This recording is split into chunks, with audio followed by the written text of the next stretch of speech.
Time now for your forewarned weather with Cedric Haynes.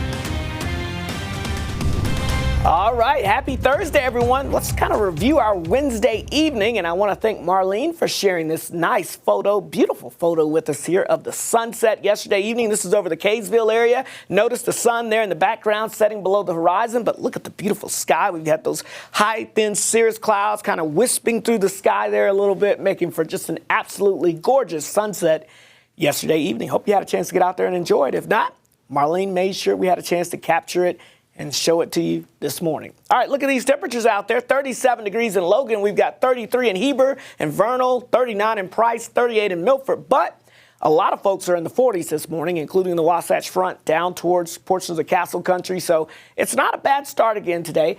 Upper 50s to low 60s across far southern portions of the state.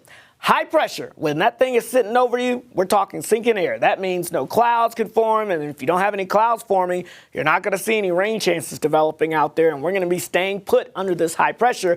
But with that sinking air, we know sinking air also compresses and heats up quickly, and that means we're going to be really warming things up as we go throughout today, right on into your Friday as well. In fact, we'll tap into that southwesterly flow by the time we get towards your Friday, which means not only well above average temperatures, but I think today and tomorrow we'll have at least a chance of getting very close to some potential record highs. I don't think we're going to actually break them, but we'll come close. Here's a look at the forecast, though, by the time we move into the weekend. Notice we start to change the pattern a little bit as we start to see a little bit of a dip in the jet stream coming in from the north and west, and that's going to indicate the potential of some cooler air and also a very slim chance of maybe an isolated shower or two developing. But that's for the weekend. As we get into the next few days, it's all about the high pressure and the heat, the potential record heat that could come very close to many of us here as we go throughout the next 48 hours or so. So let me show you the temperature forecast, because you can kind of see today is a different day. We've got 70s, we've got 80s, and we've even got a 90 on the map expected for us today. So let's go in a little closer and show you what we mean. Randolph looking at a high temperature of about 66, but our friends over in Brigham City, about 76 degrees for your high today. We're looking at about 71 in Duchesne. As we go a little farther south, Castledale will be at about 79, 81 for our friends in Green River this afternoon. About 80 degrees expected for us over towards the Oak City area. And then as you look over towards the southern half of the state, Bryce Canyon should get up to about 70, 85 in Lake Powell, 82 degrees in Kanab. We're looking at temperatures over towards Monticello at 73. And there you see that 90 again in St. George. So, as I mentioned, I don't know that we're going to actually break the record highs, but we're going to come close. So we're forecasting 90 today in St. George. The record is 92, so we're within about 2 degrees of that record high temperature. As we go into your Friday, it's going to be a little warmer, forecasting 92 in St. George, but the record is 94. So again, about a degree or two away from potentially tying or breaking that record high.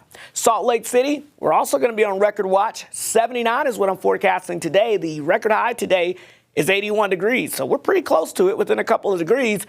As we go into tomorrow, though, 82 is the record high temperature, or 83 is the record high, and I'm forecasting 82. All right, you're probably thinking the nice warm weather. It's time to get out, explore a little bit, enjoy what Mother Nature has for us here in the Beehive State, and the weather's looking pretty good, whether you're heading to Bryce, Zion, the Capitol Reef, the Arches, or the Canyonlands. Yeah, we're looking pretty good with some nice conditions, but notice Zion, we've got some warm temperatures over the next several days. Along with the warmth, it's going to be dry, a lot of sunshine, but that also means you got to watch the UV forecast, and that UV index getting up to 8 this afternoon. That's in the very high category. Sunscreen SPF 15 or greater, or you could burn in less than 20 minutes. And we can't forget about the pollen. It's still medium to high, and folks, that's the weekend forecast. You get the idea. No improvements there. St. George, low 90s over the next several days. Potential close to record highs, but a front knocks us back to the 80s as we go into next week. The Wasatch Front, we're nearing 80 or the low 80s over the next few days. And then we get knocked back down into the 50s for highs by the time we get towards your Sunday.